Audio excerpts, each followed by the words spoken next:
Hello guys, നമ്മളിന്നൊരു ആഗോലി കറിയാണ് വെക്കാൻ പോകുന്നത്. അപ്പോൾ അതിനായിട്ട് ആദ്യം തന്നെ ചെറിയ ഉള്ളി മാത്രമാണെങ്കിൽ ഏറ്റവും നല്ലതാണ് കേട്ടോ. എൻ്റെ അടുത്ത് ചെറിയ ഉള്ളി തീർന്നു പോയി. ചെറിയത് ആദ്യം തന്നെ അങ്ങോട്ട് നന്നാക്കുമ്പോൾ നമ്മൾ വലുത് മാത്രം എടുത്ത് അങ്ങോട്ട് നന്നാക്കും. അപ്പോൾ അവസാനം ചെറുത് മാത്രമാവും. ചെറുതിനാണ് ടേസ്റ്റ് കൂടുതൽ, പക്ഷേ നന്നാക്കി എടുക്കാൻ, അത് ക്ലീൻ ചെയ്തെടുക്കാൻ ഭയങ്കര പാടാണ്. അപ്പോൾ ഞാനിതിൽ ചെറിയ ഉള്ളി കുറച്ചേ ഉള്ളൂ, ബാക്കി ഒരു സവാളയുടെ ചെറിയൊരു സവാള ഇട്ടിട്ടുണ്ട്. പിന്നെ ഒരു കഷ്ണം ഇഞ്ചി ഇട്ടിട്ടുണ്ട് കേട്ടോ. പിന്നെ ഇത്തിരി പച്ചമുളകും ഒക്കെ അരിഞ്ഞ് വെച്ചിട്ടുണ്ട് ഇവിടെ. ഇനി നമുക്ക് ഇതിലേക്ക് ആവശ്യത്തിനുള്ള മുളക് പൊടി, മഞ്ഞൾപ്പൊടി, മല്ലിപ്പൊടി ഇട്ടു.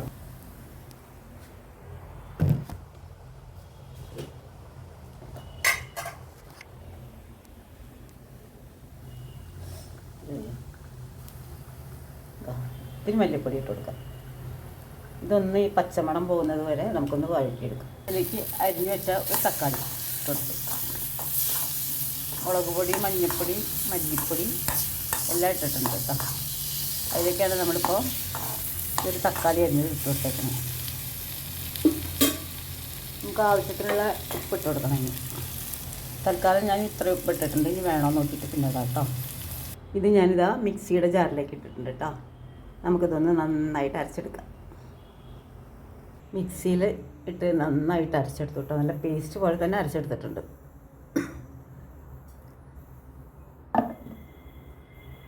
അപ്പോൾ അതെ ആകോലി നന്നായി കഴുകി കേട്ടോ, വൃത്തിയാക്കിയിട്ട് കിട്ടിയിട്ടുണ്ട് കേട്ടോ. അപ്പോൾ കൊണ്ടുവന്നേ ഉള്ളൂ ഓൺലൈനിൽ.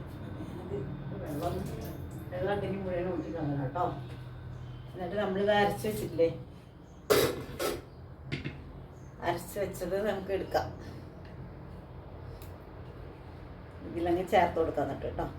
ഞാൻ തിളച്ചിട്ടൊന്നുമല്ല, ഞാൻ നന്നായിട്ട് ഇതിൽ തന്നെ പരട്ടിയാണ്. ചിലർ കാണാൻ ആദ്യം തന്നെ ഇത് തിളപ്പിച്ചിട്ടൊക്കെ, അങ്ങനെയൊന്നും ചെയ്യുന്നില്ല കേട്ടോ. ഇത് നന്നായിട്ട് ഇതിലേക്ക് അങ്ങ് ചേർത്ത് കൊടുക്കാം. പിന്നെ ഞാൻ കുടംപുളി ഇട്ടാണ് വെക്കണത്. കുടംപുളി നന്നായിട്ട് കഴുകിയിട്ട് ഞാൻ ചൂടുവെള്ളത്തിൽ ഇട്ട് വെച്ചതാട്ടോ. അപ്പോഴാണ് നമുക്ക് അതിൻ്റെ ടേസ്റ്റ്. കാരണം നന്നായിട്ട് കഴുകണം, അല്ലെങ്കിൽ ഒരു പച്ചച്ചരവ, അതായത് ഒരു റോ ടേസ്റ്റ് കിട്ടും. അപ്പോൾ അതിന് കറിക്ക് അത്ര ടേസ്റ്റ് കിട്ടില്ല. അപ്പോൾ നമ്മൾ അതിന് വേണ്ടിയിട്ട് ആദ്യം തന്നെ നന്നായിട്ട് പച്ചവെള്ളത്തിൽ കഴുകിയിട്ട് ചൂടുവെള്ളത്തിൽ ഇട്ട് വയ്ക്കാം. അപ്പോൾ നമുക്ക് അതിൻ്റെ ടേസ്റ്റ് നമുക്ക് കിട്ടും കേട്ടോ. ഇതാ അങ്ങനെ ഞാൻ ഇട്ട് വെച്ചതാണിത്. ഇതാ അപ്പോൾ നമ്മളിതെല്ലാം കൂടി നന്നായിട്ടൊന്ന് തിളപ്പിച്ചാറിയ വെള്ളം ഉപയോഗിക്കുകയാണെങ്കിൽ അതാണ് നല്ലതായിട്ട്. തിളച്ച വെള്ളമായാലും കുഴപ്പമില്ല, പച്ചവെള്ളം ഉപയോഗിക്കരുത്. അപ്പോൾ അതിൻ്റെ ടേസ്റ്റ് കിട്ടില്ല. കുടംപുളിക്ക് മാത്രമല്ല, നമ്മൾ ഇതിൽ ചേർക്കുകയാണെങ്കിലും അതെ. ഞാൻ ചോറ് വെക്കുമ്പോൾ വെള്ളം തിളക്കില്ല. അപ്പോൾ നമ്മുടെ ഒരു പാത്രത്തിൽ ഇതിൽ ഇങ്ങനത്തെ ഏതെങ്കിലും ഒരു പാത്രത്തിൽ നമ്മൾ ഇത്തിരി എടുത്ത് വയ്ക്കുക. എന്നിട്ട് അത് വേണം നമുക്ക് കറിക്കൊക്കെ ഉപയോഗിക്കാൻ. ഏത് കറിക്കാണെങ്കിലും അതെ, പച്ചക്കറിക്കാണെങ്കിലും അതെ. ഞാൻ എല്ലാത്തിനും ഞാൻ ചൂടുവെള്ളം തന്നെ ഉപയോഗിക്കാറുള്ളൂ കേട്ടോ. പച്ചവെള്ളം ഉപയോഗിക്കാറില്ല. പച്ചവെള്ളം ഉപയോഗിക്കുമ്പോഴത്തേക്കാട്ടും കൂടുതൽ നല്ലത് ചൂടുവെള്ളം ഉപയോഗിക്കണ്ട. അപ്പം ഇനി ഇത് എല്ലാം കൂടി ഒന്ന് കലക്കി നമുക്ക് അസലായിട്ടൊന്ന് കലക്കാം. കൈ കൊണ്ട് തന്നെ ഒന്ന് മിക്സ് ചെയ്തിട്ട് നമുക്കിത് ഗ്യാസ് കത്തിച്ചിട്ട് വെച്ചിട്ട് ഒന്ന് വേവിക്കാം കറി.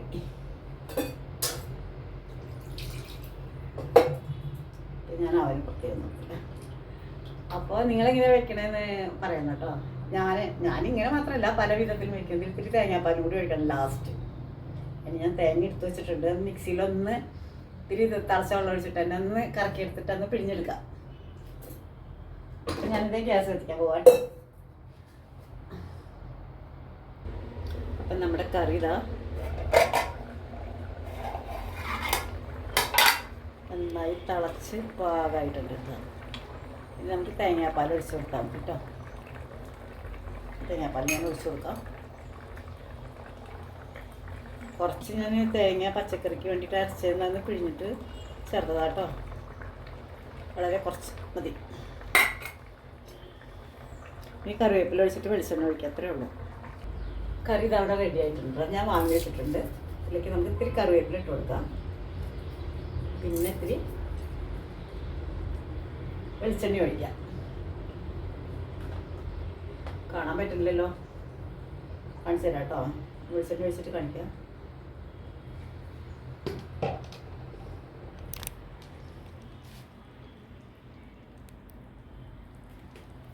കാണാൻ പറ്റില്ല.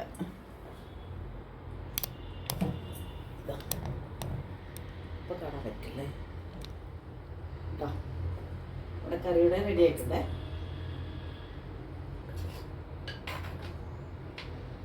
ചൂട് ചോറിലേക്ക് ഇതിങ്ങനെ ഒഴിച്ചിട്ട് കുളിക്കണം. കപ്പയിലേക്കോ ഇതിൻ്റെ കഷ്ണമൊക്കെ അടിപൊളിയല്ലേ?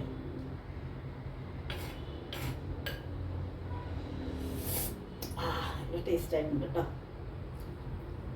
അടിപൊളി.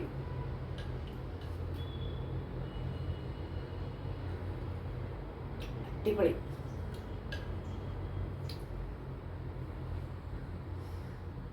അപ്പോൾ നിങ്ങൾ ഇതുപോലെ ട്രൈ ചെയ്ത് നോക്കണം കേട്ടോ. നല്ല എളുപ്പത്തിൽ ചെയ്യാൻ പറ്റും. നീ വരുന്നതിന് മുമ്പ് തന്നെ എല്ലാ കാര്യങ്ങളും ചെയ്ത് വയ്ക്കാം. Okay, thank you so much. Thanks for watching video.